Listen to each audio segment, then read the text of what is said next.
Praise the lord. హల్లెలూయా. దేవుని యొక్క పరిశుద్ధ నామమున వచ్చిన ప్రతి ఒక్కరికి వందనాలు తెలుపుకుంటూ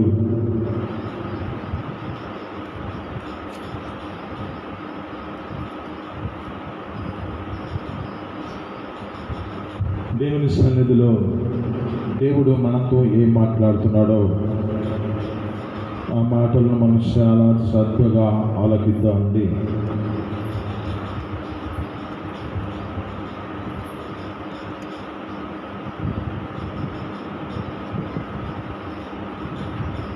దేవుని యొక్క గుడారములోనికి వచ్చిన జీవితాలలో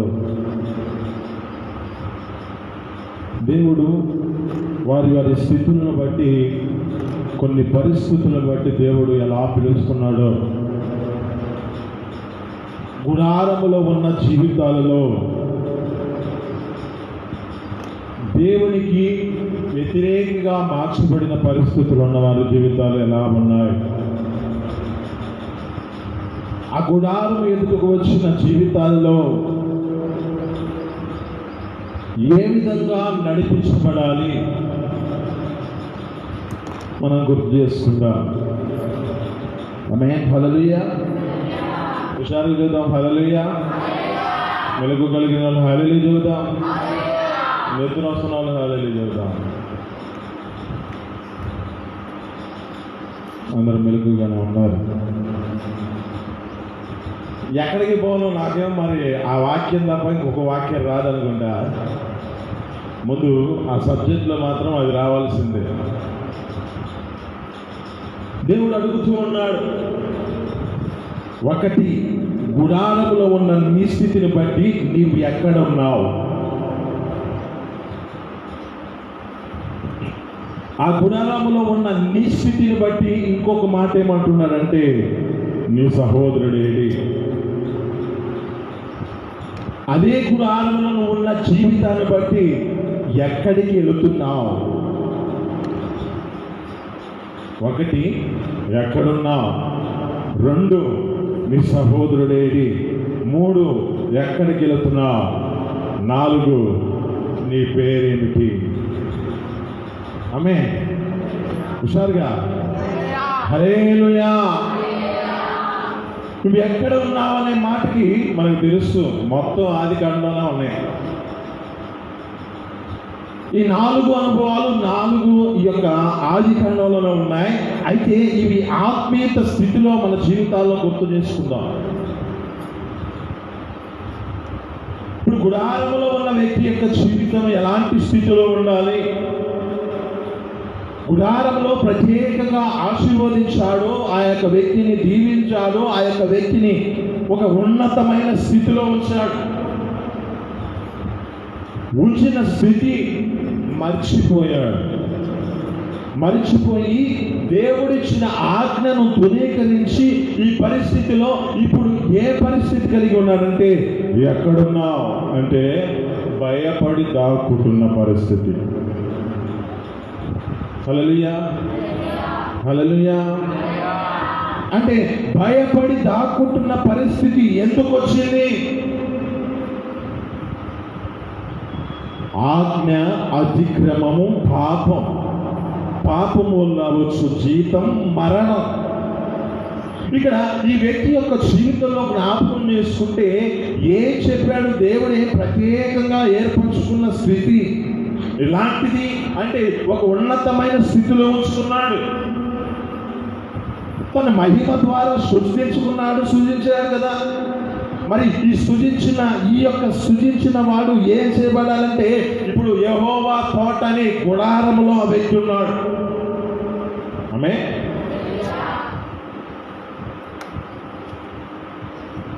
ఆ గుడారమునే తోటలో ఉన్న వ్యక్తి ఇప్పుడు ఆ తోటలో ఉన్న స్థితిని బట్టి ఏం చేయబడాలంటే, దేవుని సన్నిధిలో తన జీవితము దేవునికి మాటకు విధేయతను చూపించాలి. కానీ తన జీవితంలో ఏం చేశాడంటే ఆజ్ఞను అతిక్రమించాడు. ఇప్పుడు అతిక్రమించిన పరిమాణం ఏ పరిస్థితికి వచ్చిందంటే దాగుకున్న పరిస్థితి. మనిషి జీవితం కూడా అదే కదా.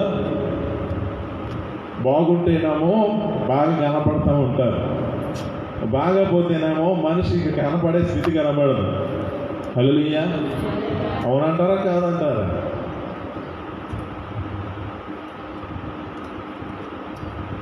బాగుంటేనేమో మనిషి జీవితం దేవుని సన్నిధిలో బాగానే వస్తాడు. ఆ మనిషికి వేదన భయానకరమైన పరిస్థితులు ఉంటేనేమో ఇక మనిషి పోతారు దేవుని సన్నిధి, దేవుని యొక్క గుడారం. ఇప్పుడు ఈ యొక్క వ్యక్తి పని ఏమి చేయాలి? వ్యక్తి యొక్క జీవితం ఏమిటి అంటే దేవుని యొక్క ప్రణాళిక ప్రకారం, దేవుడు చెప్పిన మాట ప్రకారం జీవించాలి. కానీ జీవించవలసిన పరిస్థితి లేకుండా ఇప్పుడు ఏ పరిస్థితికి వచ్చాడంటే అతిక్రమించిన పరిస్థితి కనుక ఇప్పుడు భయపడి దాక్కుంటున్న పరిస్థితి. దేవుడు అంటున్నాడు, నువ్వు ఎక్కడున్నావు అంటే ఇక్కడ ఒకటి మనం జ్ఞాపకం చేసుకుందాం. వ్యక్తిగత జీవితాన్ని నేను దేవుడు అడుగుతాడు,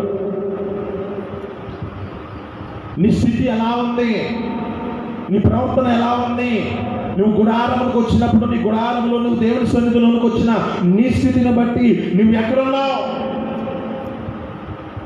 మనిషికి ఒక పరిధి ఉంటుంది.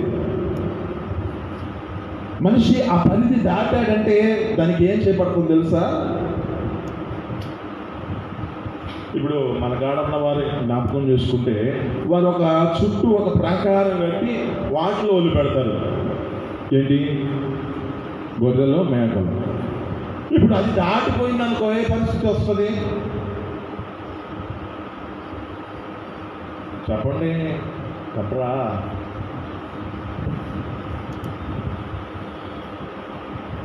దానికి కాపుదల ఉండదు.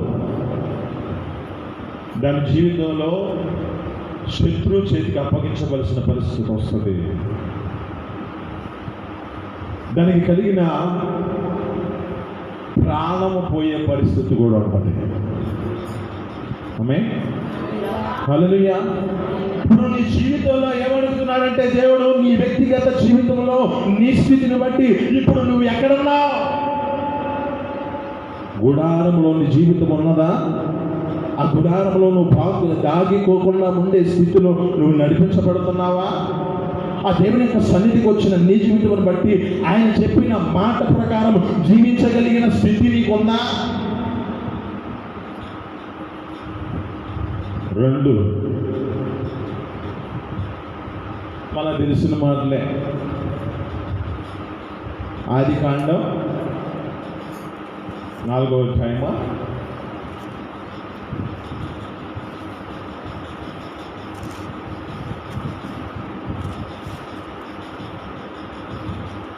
ఆదికాండం 4వ అధ్యాయం. ఇక్కడ 2 వ్యక్తులు కనబడుతున్నారు. 2 వ్యక్తులు ఏం చేయబడుతున్నారు? దేవుని యొక్క గుడారంలోకి వచ్చిన వారే, దేవుని సన్నిధికి వచ్చిన వారే. దేవుని యొక్క సన్నిధిలో దేవునికి బలి అర్పించడానికి దేవుని సన్నిధికి వచ్చి వారు బలి అర్పిస్తూ ఉన్నారు. బలి అర్పిస్తున్న దాన్ని బట్టి ఇక్కడ జ్ఞాపకం చేసుకుంటే ఒకరి బలి ఏం చేయబడింది? అంగీకరించబడింది. ఒకరి బలి అంగీకరించబడాల. దేవుడేమో హేబేలు యొక్క అర్పణ అంగీకరించాడు. కయ్యూని యొక్క అర్పణ అంగీకరించలా. ఈ పరిస్థితిలో జ్ఞాపకం చేసుకుంటే ఇప్పుడు ఎక్కడున్నట్టు వీళ్ళు? దేవుని యొక్క గుడారములోకి వచ్చిన వారు, దేవుని యొక్క సన్నిధికి వచ్చిన వారు, దేవుని సన్నిధిలో బలి అర్పిస్తున్న వారు. బలి అర్పిస్తున్న స్థితిని బట్టి ఇప్పుడు ఒకరిని అంగీకరించబడలేని పరిస్థితి ఉన్నది, ఒకరిది అంగీకరించబడింది. దీనికి కారణం సత్క్రియ, మంచి క్రియ. దేవుని సన్నిధిలో చేస్తున్నామని పేరు చెప్పుకుంటే సరిపోదు. దేవుని యొక్క సన్నిధిలో చేస్తున్న దానిలో మనం ఏం చేయబడాలంటే సత్క్రియ, మంచి క్రియలతో కూడినదిగా ఉండాలి. హల్లెలూయా. తెస్తూ ఉంటారు. దేవుని సన్నిధికి తీసుకొచ్చేది కాదు కాపుకుంటున్నట్టు ఇక్కడ దేవుని యొక్క మందిరంలోనికి తీసుకొచ్చినప్పుడు అది శ్రేష్టమైనదిగా ఉండాలి. ఏం చేస్తారు తెలుసా? ఇంటిలో ఏదైనా పనికిరాని ఉందనుకో, ఇది దేవుడికి, అవునా కాదా? నిజాలు ఒప్పుకోవాలి దేవుడి సన్నిధిలో. హల్లెలూయా, అవునా కాదా? శ్రేష్టమైనది ఇచ్చేది వారు ఉన్నారా? శ్రేష్టమైన దేవుడికి ఇచ్చే ఆ స్థితిలో నడిపించబడుతున్న వారు ఉన్నారా? ఇక్కడ జ్ఞాపకం చేసుకుంటే ఇక్కడ ఈ వ్యక్తి ఏం చేయబడ్డాడంటే హేబేలమో శ్రేష్టమైన వాటిని దేవుని సన్నిధిలోనికి తీసుకొచ్చి దేవునికి బలర్పించాడు. దేవుడు తన యొక్క హృదయాన్ని చూసి దేవుడు తన సన్నిధిలో ఆ యొక్క జీవితంలో శ్రేష్టమైన వాటిని అప్పగించబడినది చూశాడు కనుకనే దేవుడు ఆలకించాడు. ఆమేన్, హల్లెలూయా. మరి హేబేలు పరిస్థితి ఏంటి? మరి సేతపరిచిన వాడు ఏం చేయబడాలి? సేతంలో జ్ఞాపకం చేసుకుంటే ఆ మొదటగా తీసుకురావలసినది దేవుడి సన్నిధిలో శ్రేష్టమైన వాటిని తీసుకురావాలి కదా. మరి శ్రేష్టమైన వాటిని తీసుకురాకుండా ఏదో తీసుకొచ్చానని చెప్పి పేరు చెప్పుకుంటున్న స్థితిలో ఉంటే ఏం దొరకదో. హల్లెలూయా, హల్లెలూయా. అంటే దేవుని సన్నిధిలోకి తీసుకొచ్చినది ఏం చేయబడాలంటే శ్రేష్టమైనదిగా ఉండాలి. ఏదో అంటారుగా, అంటే పనికి రానిది తీసుకొచ్చి మనం దేవుని సన్నిధిలోకి వచ్చేది కాదు, శ్రేష్టమైనది తీసుకురావాలి. హల్లెలూయా. దేనికి పనికిరాడు వీడు, దేనికి పనికిరాడు, దీనికన్నా పనికొత్తాలే సేవకి. దేవుడు తెలుసు ఎలాంటి వాడిని దేవుడు ఎలా ఏర్పరచుకోవాలో ఆయనకు తెలుసు. కానీ ఒక మాట చదువుకుందాం. లేవికాండం 27వ అధ్యాయము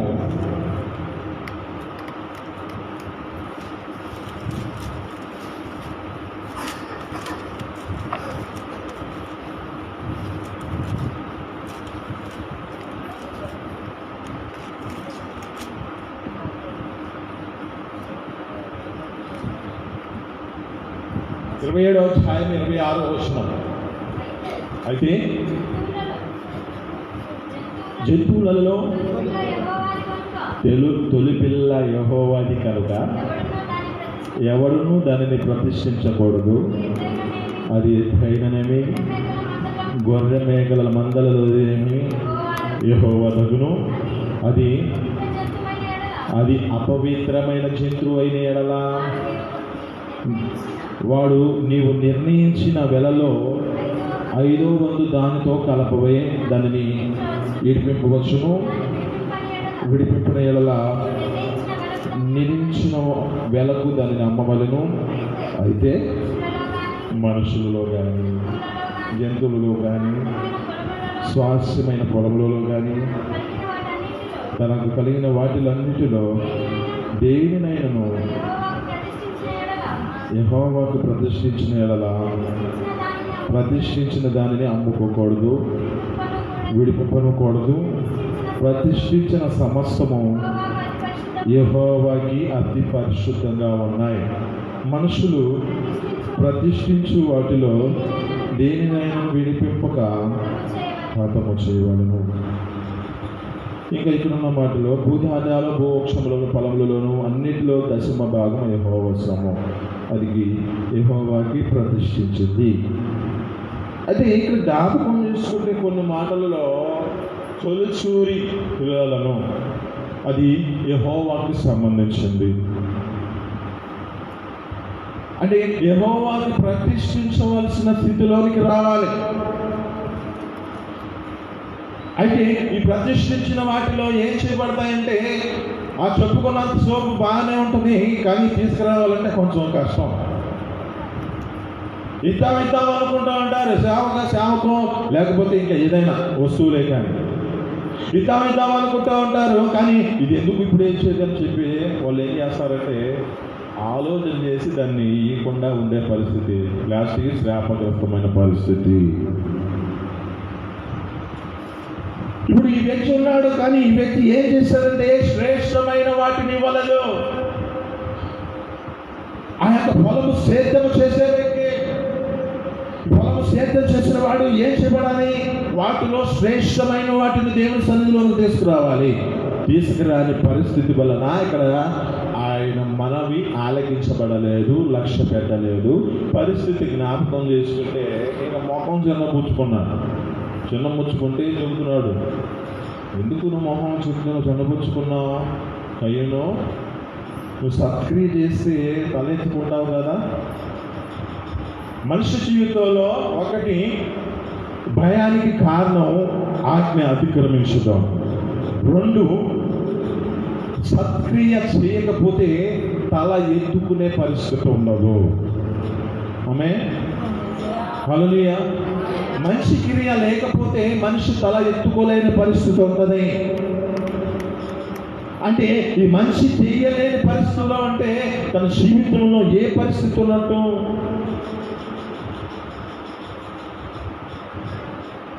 అంటే ఆ క్రియ లేదు కనుక తన యొక్క జీవితం చెడ్డదానిలోనే ఉన్నట్టు పరిస్థితి.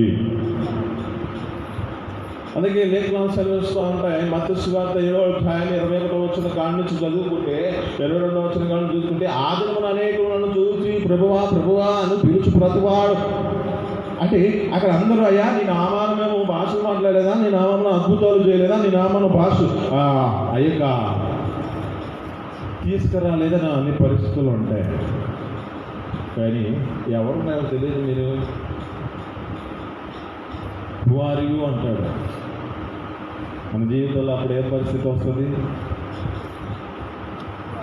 నువ్వెవరివి నాకు తెలియదు అనే పరిస్థితి వస్తుంది. అందుకే ఒకటి, నీ జీవితంలో ఏ స్థితిలో ఉండాలంటే, నువ్వు గుడారంలో నీ జీవితము ఎక్కడున్నావు? భయపడే పరిస్థితిలో ఉన్నావా? గుడారానికి వచ్చి నీ జీవితం ఆజ్ఞను అతిక్రమించి భయపడుతున్న స్థితిలో నీ జీవితం ఉన్నదేమో ఒకసారి గుర్తు చేసుకో. 2, నీ జీవితంలో ఏం చేయాలంటే నీ యొక్క స్థితిని బట్టి ఇక్కడ ఇంకా జ్ఞాపకం చేసుకుంటూ సత్క్రియ చేసిన తలెత్తుకొనవా అంటున్నాడు. ఇక్కడ ఒక కనపడుతున్న ఒక పాయింట్. మరి తర్వాత తన జీవితంలో ఏం చేయబడ్డాడంటే, తన సహోదరు మీద కోపపడి ఆ యొక్క వ్యక్తిని ఏం చేశాడంటే చంపేసిన పరిస్థితిని బట్టి జ్ఞాపకం చేసుకుంటే ఆ యొక్క రక్తం దేవునికి మొరపెడుతుంది. ఆమేన్. ఆయనకు మొరపెట్టిన దాన్ని బట్టి ఇప్పుడు అడుగుతున్న మాట, నీ తమ్ముడేని, నీ సహోదరుడేని? ఇప్పుడు నీతో మాట్లాడుతున్న మాట. గుడారానికి వచ్చావు, గుడారానికి వచ్చిన నీ జీవితంలో నీకు కలిగిన సహోదరుడేని, నీకు కలిగిన తమ్ముడేని, నీకు కలిగిన బంధువులేని, నీకు కలిగిన అన్నదమ్ములేని? ఇక్కడ ఈ మాటలో జ్ఞాపకం చేసుకుంటే సత్యమును మనం చాలా జాగ్రత్తగా గమనిద్దాం. ఇక్కడ ఈ యొక్క స్థితిని గుర్తు చేసుకుంటూ ఒక మాట నేను గుర్తు చేస్తాను. మనిషి జీవితంలో ఎందుకంటే ఈ మాట అడుగుతున్నాడు. ఆదికాండం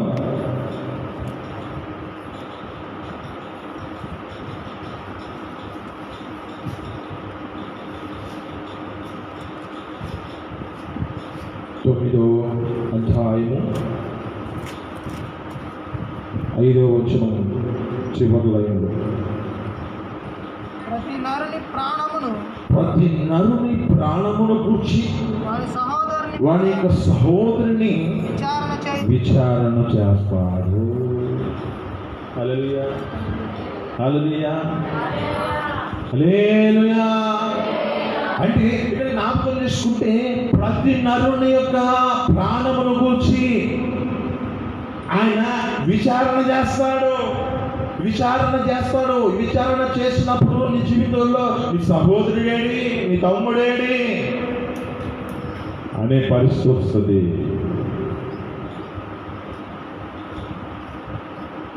దేవుడు నీతో మాట్లాడుతున్న మాటను బట్టి, ఒకటి, నీ వ్యక్తిగత జీవితం ఎలా ఉంది?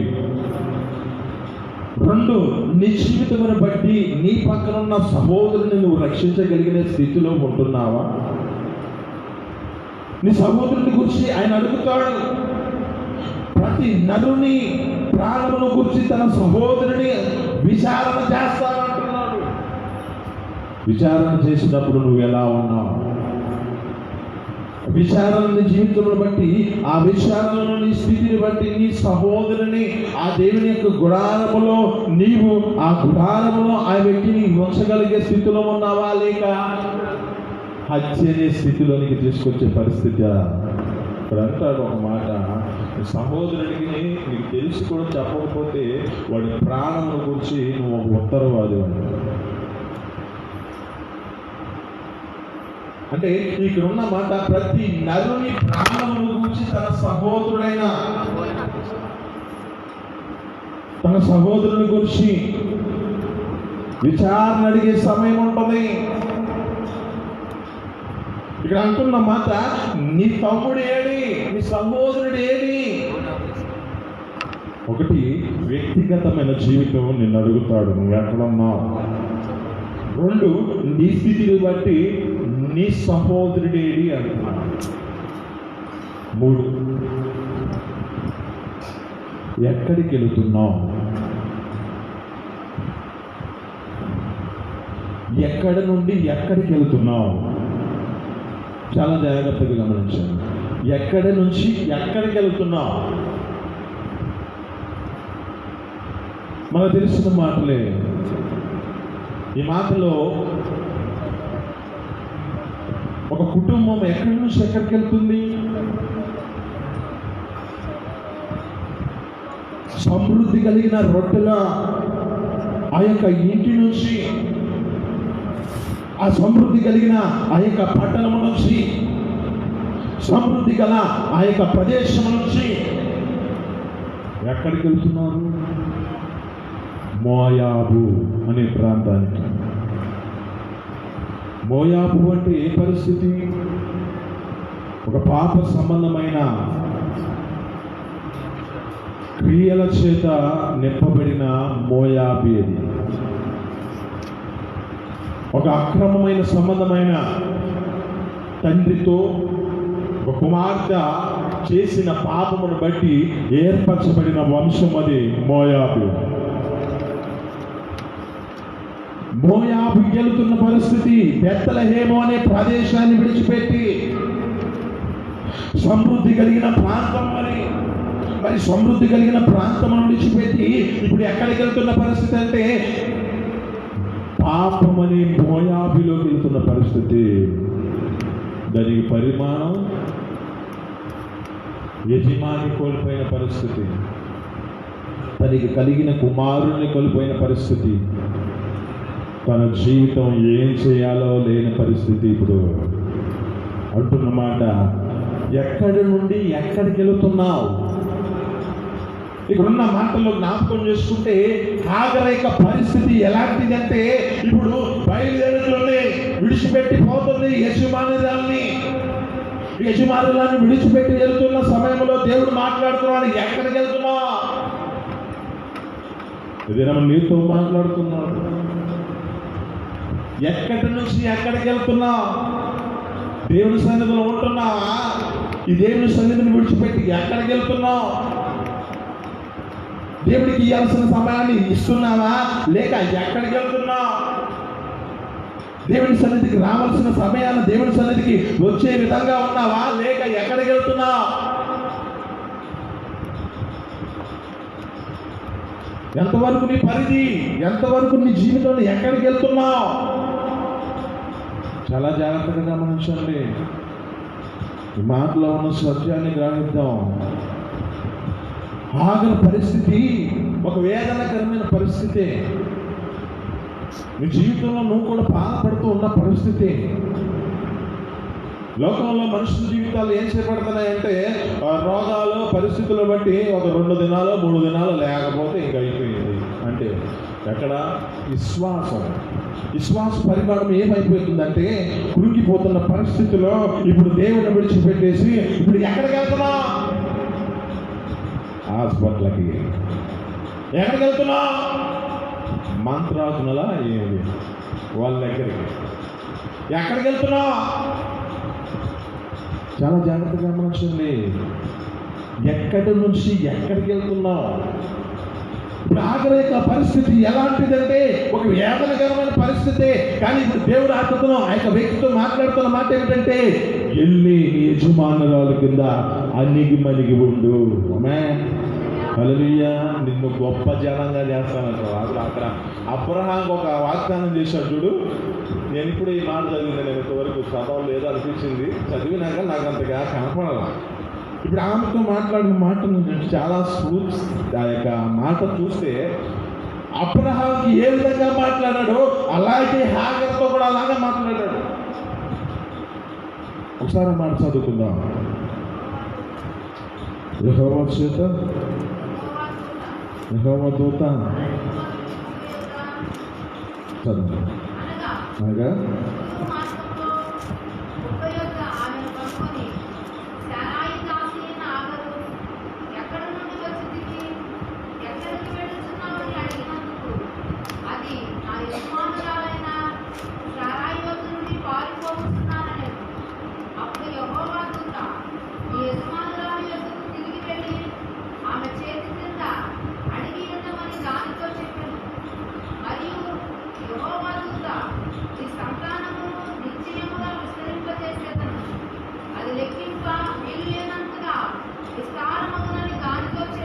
ఆమేన్. హల్లెలూయా. ఇక్కడ దేవుడు అబ్రహాంతో చెప్పిన మాట ఏంది? ఆకాశ నక్షత్రాలను చూడు, అవి ఎన్ని ఉన్నాయో లెక్కించు, అంతగా విస్తరిస్తాను అంటున్నాడు.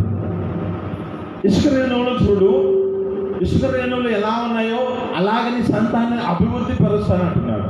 ఇక్కడ అంటున్న మాట ఏమిటంటే, ఈ మాటలో జ్ఞాపకం చేసుకుంటే, లెక్కింపలేనంత, వీలు లేనంత విస్తారముగా చేస్తానంటున్నాడు. మరి ఇప్పుడు అబ్రహాముతో చేసిన వాగ్దానము, హాగరుతో చేసిన వాగ్దానం కూడా అలాంటిదే.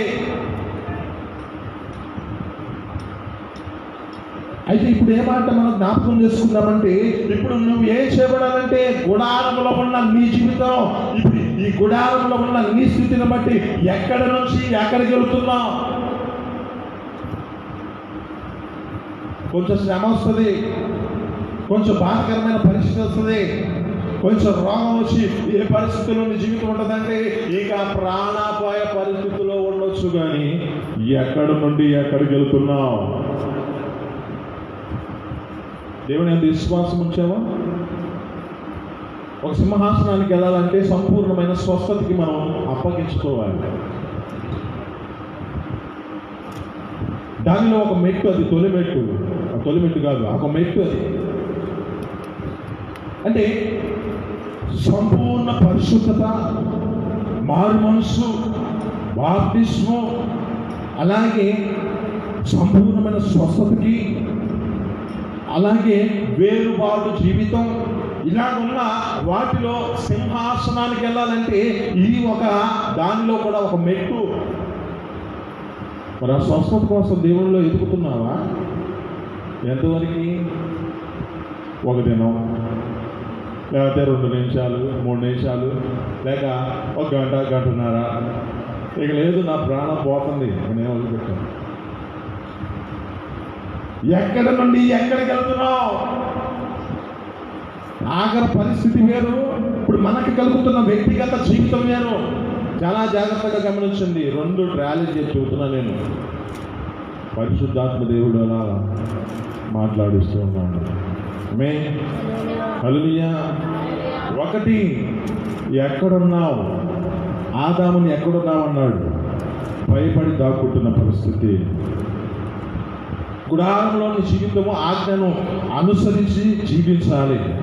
2, నీ సహోదరుడేడి, నీ తమ్ముడేడి అని అడుగుతూ ఉన్నాడు. అంటే నీ జీవితంలో నీకు కలిగిన వారిని నువ్వు దేవుని సన్నిధికి తీసుకొస్తున్నావా లేదా అని ఇప్పుడు నిన్ను అడుగుతున్నాడు.